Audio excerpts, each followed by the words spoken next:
तुम बोल के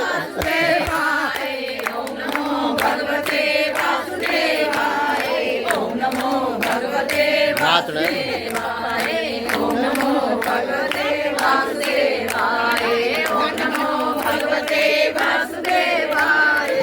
ऐसे ना तुझे देना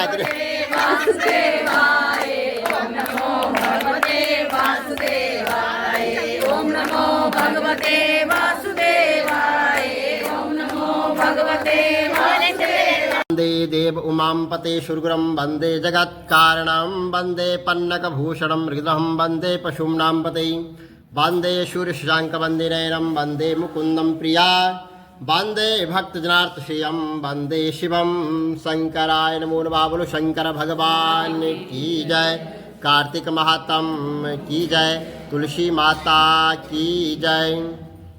34वां अध्याय। हे सूत जी, पीपल का पेड़ शनिवार को छोड़कर बाकी के 7 दिन में क्यों नहीं पूजा जाता है? तो सूत जी ने कहा कि समुद्र मंथन करने से जो रत्न निकले थे उनमें से देवताओं ने लक्ष्मी और कौस्तुभ मणि भगवान विष्णु को दी थी, और भगवान विष्णु जब श्री लक्ष्मी जी से विवाह करने के लिए तैयार हुए तो लक्ष्मी जी ने कहा कि हे प्रभु, जब तक मेरी बड़ी बहन का विवाह नहीं हो जाता है तब तक आप मुझ छोटी बहन से विवाह कैसे कर सकते हैं? इसलिए आप पहले मेरी बड़ी बहन का ब्याह करा दीजिए और बाद में मुझसे ब्याह कीजिए, क्योंकि यह प्राचीन नियम है। तो सूत जी ने कहा, जब लक्ष्मी जी के ऐसे वचन सुनकर भगवान विष्णु जी ने लक्ष्मी जी की बड़ी बहन का ब्याह उद्लक ऋषि से करवा दिया, और अब अलक्ष्मी बड़ी कुरूपा थी,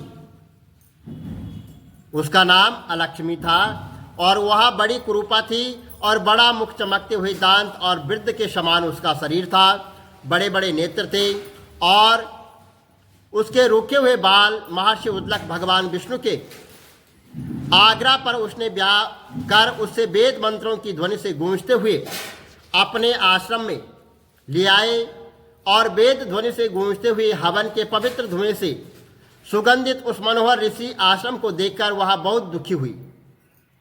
उसने महर्षि उद्लक से कहा कि इस आश्रम में तो वेद ध्वनि हो रही है, यह स्थान मेरे रहने के लायक नहीं है, इसलिए मुझे किसी दूसरी जगह ले चलो। उसकी बात सुनकर महर्षि उद्लक ने कहा कि तुम यहाँ पर क्यों नहीं रह सकती हो, और तुम्हारे रहने योग्य दूसरी जगह कौन सी है, वह मुझे बताओ। तो अलक्ष्मी ने कहा कि जहाँ पर जो है वेद की ध्वनि होती हो, अतिथियों का सत्कार होता हो, यज्ञ आदि होते हो, उस स्थान पर मैं नहीं रह सकती। जहाँ पर पति पत्नी आपस में प्रेम से रहते हो, और पितरों के निमित्त जहाँ पर जो है आहुति दी जाती हो, और देवताओं का वहाँ जहाँ पर पूजन होता हो, वहाँ पर मैं नहीं रह सकती हूँ। जहाँ पर दिन रात झगड़ा होता है, और जहाँ पर अतिथि लोग सदा जो है निराश होकर लौट जाते हैं, जहाँ पर पूजा और वृद्ध सत्य पुरुषों तथा मित्रों का अनादर होता हो, जहाँ दुराचारी चोर परगम स्त्रीगामी प्राणी रहते हैं, जहाँ पर गौ को धिक्कारा जाता है, जहाँ पर मद्यपान होता है, ब्रह्म हत्या आदि पाप होते हैं, वहाँ पर मैं प्रसन्नतापूर्वक निवास करती हूँ। ऐसा सुनकर जो है सूत जी ने कहा कि इस प्रकार अलक्ष्मी के वचन सुनकर उद्लक का मन बहुत मलिन हो गया, बहुत उदास हो गया, और वह इस बात को सुनकर चुप रह गए।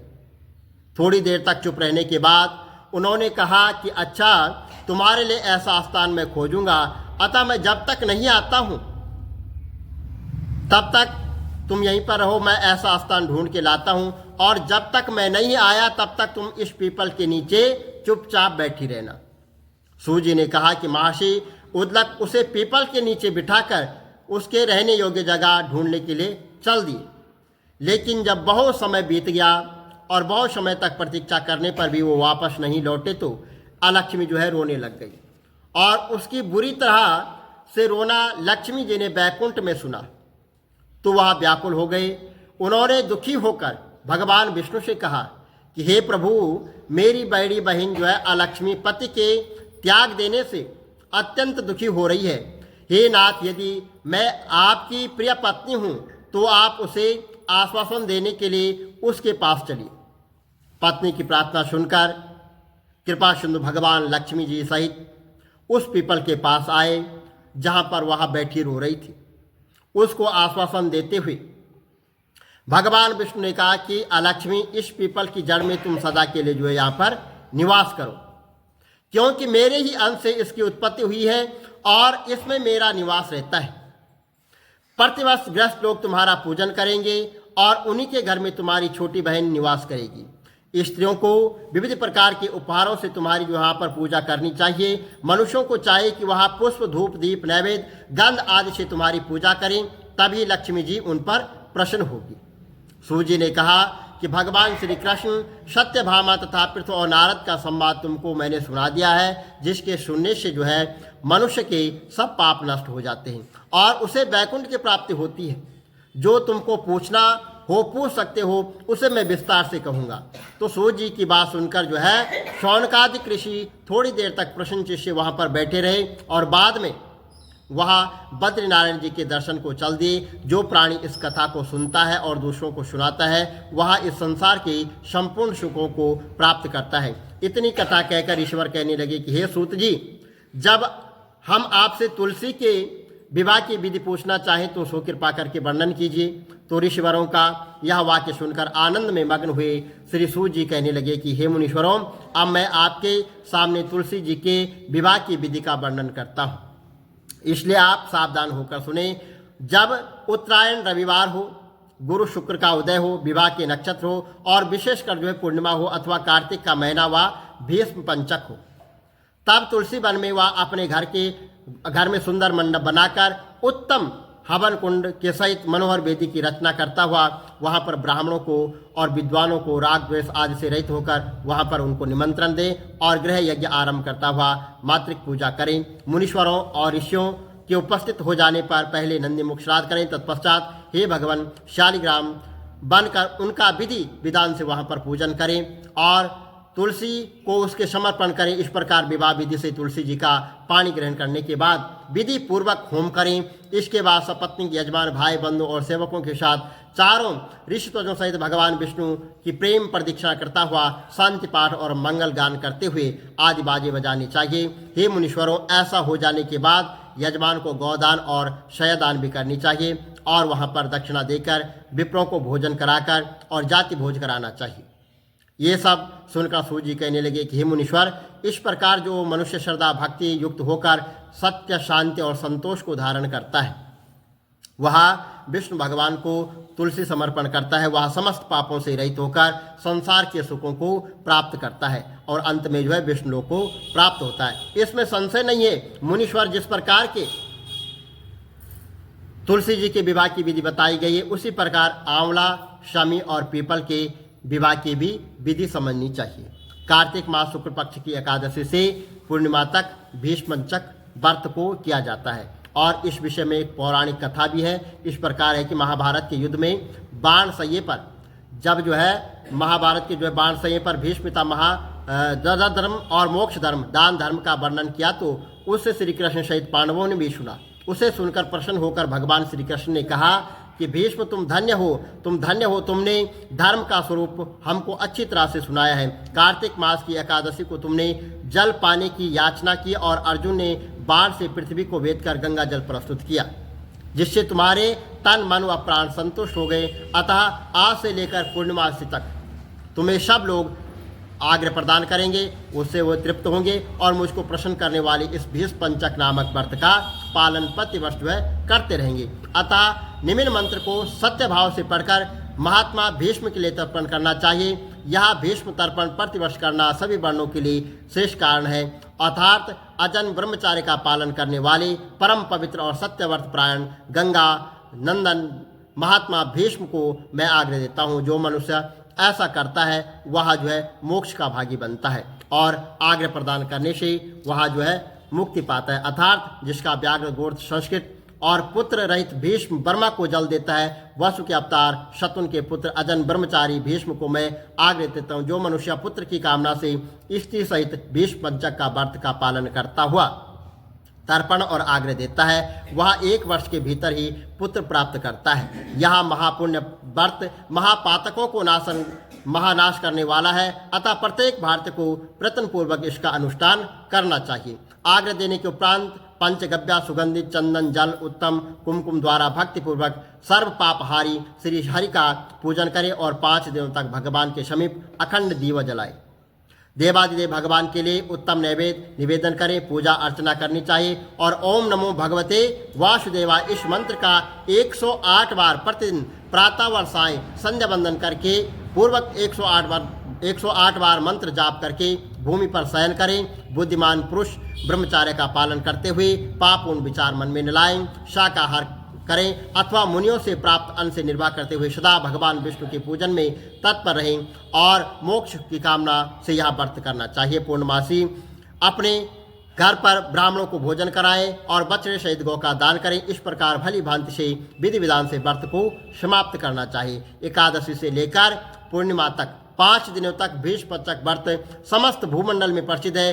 अन्न ग्रहण करने वाले के लिए यह व्रत नहीं है, क्योंकि इन 5 दिनों में अन्न का निषेध बताया गया है। इस व्रत का पालन करने से भगवान विष्णु सदैव शुभ फल प्रदान करते हैं। पाद्य पुराण में भी पंचक व्रत की महिमा का उल्लेख किया गया है और एकादशी से लेकर पूर्णिमा तक लगातार 5 दिनों तक भगवान के समीप रात दिन दीपक जलाकर वहाँ पर रखें और 108 बार ओम नमो भगवती वासुदेवाय मंत्र का पाठ करें। प्रतिदिन सायकाल संध्या उपासना करके जप करते हुए व्रत का पालन पूर्वक पृथ्वी पर शयन एकादशी से भगवान विष्णु का पूजन करके उपवास रखें। फिर द्वादशी को व्रती पुरुष भूमि पर बैठकर मंत्रोच्चारण करें और मंत्रोच्चारण के साथ गौमूत्र का पान करें। त्रयोदशी को दूध पीकर और चतुर्दशी को दही का भोजन करें। इस प्रकार से शरीर की शुद्धि के लिए 4 दिनों तक व्रत करके 5वें दिन स्नान के पश्चात भगवान केशव का पूजन करके भक्ति भाव से ब्राह्मणों को भोजन कराकर उन्हें दक्षिणा देकर शाकाहार से निर्वाह करते हुए भगवान श्री कृष्ण का पूजन में संलग्न रहे।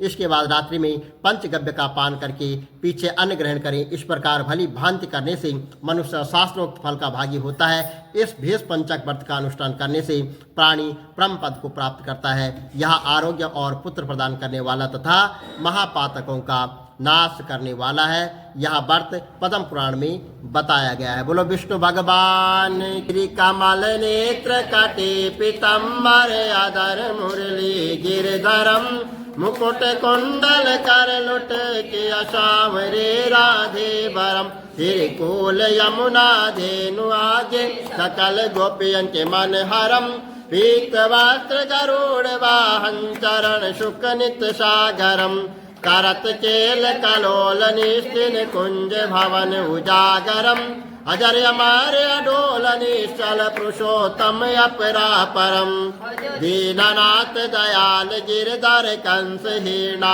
कुशहनम गलफूल माल विशाल लोचन अधिक सुंदर केशवम वंशीधर वसुदेव चाय वाली चल श्री वामनम जल डूबते गजराक लीनो लंका चे जो रावणम सप्तदीप नव खंड 14 भवन कीनो इक पदम द्रौपदी के लाज राखी कहा लोपमा करम दीननाथ दयाल पूरण करुणमय करुणा करम कविदत्त दास विलास निस्तिन नाम जप नित नागरम प्रथम गुरु के चरण बंदो यश ज्ञान प्रकाशितम आदि विष्णु जुगादि ब्रह्मा सेवते शिव शंकरम श्री कृष्ण केशव कृष्ण केशव कृष्ण यदुपति केशवम श्री राम रघुवर राम रघुवर राम रघुवर राघवम श्री राम कृष्ण गोविंद माधव वासुदेव श्री वामनम